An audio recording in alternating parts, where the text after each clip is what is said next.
শেখ হাসিনা আবার আসবে ক্ষমতায় এবং এই দেশ শেষ আবার শাসন করবে। ভয়তে মানুষ বলে না, আমাদের তো কোনো ভয় নাই, কাউকে ভয় পাই না, এক আল্লাহকে ছাড়া কাউকে ভয় পাই না। বাজারে গেলে বাজার সামাল দিতে তখন মানুষের হিমশিম খায় থাকতে হয়। উনি ক্ষমতা আবার ওনার হাতে, যে দেশের জনগণ ওনার হাতে আবার দিয়ে দেবে দেশ, কারণ উনি ছাড়া নিরাপদ না, কেউই নিরাপদ না। উনি ছাড়া এই দেশ চালানোর কোনো যোগ্য ব্যক্তি বাংলাদেশে নাই।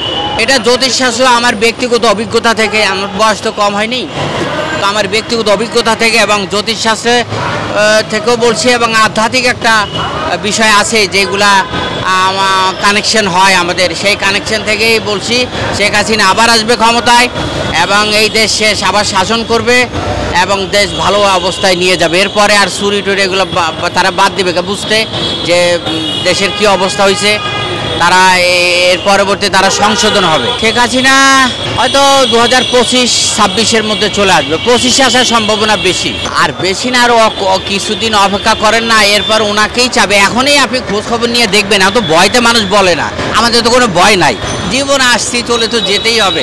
আমরা তো উচিত কথা বলে দেই, সত্যি কথা বলি, আমাদের তো কোনো ভয় নাই, কাউকে ভয় পাই না, এক আল্লাহকে ছাড়া কাউকে ভয় পাই না। সবাই যে উচিত কথা বলে দেয়, সত্যি কথা বলি। এবার কেউ ভালো বাসুক আর না বাসুক ওটা কিছু চিন্তা করি না, কেউ ভালো নাই এখন সবাই, কারণ সব কিছুতে মানুষের হাতে টাকা নাই। মানুষ আসলে আপনার কাছে টাকা থাকলে না আপনি খরচ করবেন, আপনার মন চাবে এটা, আপনি তো আপনার কাছেই নাই।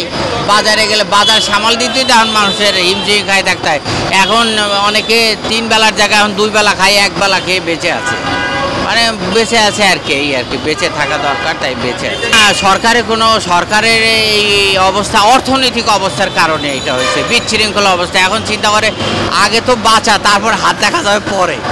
মানুষ চিন্তা করে আগে বেঁচে নেই, আগে খেয়ে বেছি, 50 টাকা খরচ না করলে। এখন যেখানে আলু 20 টাকা 22 টাকা 25 টাকা, সেখানে আলু এখন 80 টাকা আলু কিনতে হয়।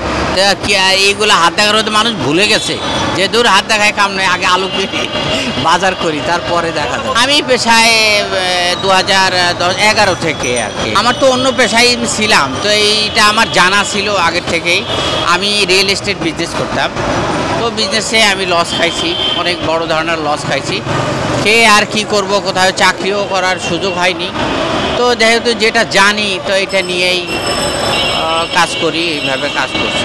শুধু আমাকে কেন, যারা আধ্যাত্মিক বিজ্ঞান নিয়ে যারা রিসার্চ করে এদিকে সবাইকে ভণ্ড বলে।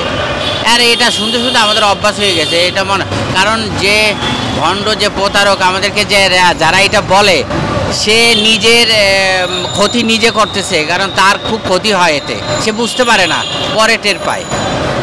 কারণ এটা তো ইচ্ছা করেই কেউ করতে পারে না। এটা যখন পৃথিবীতে আসে কিছু সাইন দেওয়া থাকে যারা এই কাজ করতে পারবে। সবাই তো একটা কর্ম নিয়ে আসছে, একটা উদ্দেশ্য নিয়ে আসছে। হয়তো আমার কিছু সময় আছে যে আমি হয়তো আর কিছুদিন করব, তারপর আমি বিজনেস চেঞ্জ করব, যেটা এই বিজনেসে এখন ভালো না, এখন বেঁচে থাকাই কষ্ট আর কি। ভালোই ছিল, মানে এই সরকার আসার পরে আর ভালো নাই কোনো জায়গায়। তবে এই সরকার থাকতে হবে না, গভর্নমেন্ট চেঞ্জ হলে, যদি এর পরবর্তী যে গভর্নমেন্ট আসবে তারা যদি, কারণ সবাই তো চুরির ধান্দায় আইসাই সবাই যার যার আখের গুছানোর চিন্তা করে, তো এখন তারা এসে কি তারা আখের গুছাবে ওই অন্য পিছনে বিগত সরকারের মতন, না এরা দেশের সেবা করবে না দেশের কাজ করবে, এটা তো আমরা জানি না।